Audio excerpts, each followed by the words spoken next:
बदलापूर घटनेचा निषेध व्यक्त करत महिला शक्ती बहुउद्देशीय सामाजिक संस्थेच्या वतीने जिल्हाधिकारी यांना निवेदन।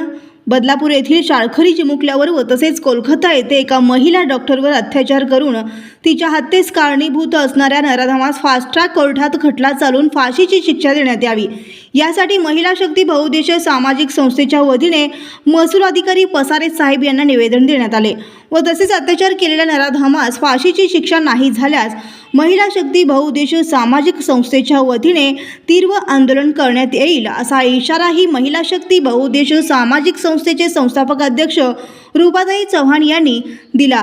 यावेळी सचिव संगीता उपासे, श्वेता गेहरवार, सुरेखा राठोड, सरस्वती बाईस, सुमित्रा पवार, कस्तुरीताई चंदेले, आधारस्तंभ अजय सोनवणे, सचिन चौहान, सामाजिक कार्यकर्ते किरण चौहान, सुनील गेहरवार, सुरक्षा 24 न्यूजचे पत्रकार विकी शिवशरण, विजयसिंग बाईस आदी कार्यकर्ते उपस्थित होते। बदलापूर येथील चिमुकल्यावर झालेल्या अत्याचार तसेच कोलकाता येथील महिला डॉक्टरवर झालेल्या अत्याचारास व हत्येस कारणीभूत असलेल्या नराधमास त्वरित फाशीची शिक्षा देण्यात यावी, यासाठी महिला शक्ती बहुउद्देशीय सामाजिक संस्थेच्या वतीने जिल्हाधिकाऱ्यास निवेदन देण्यात आले।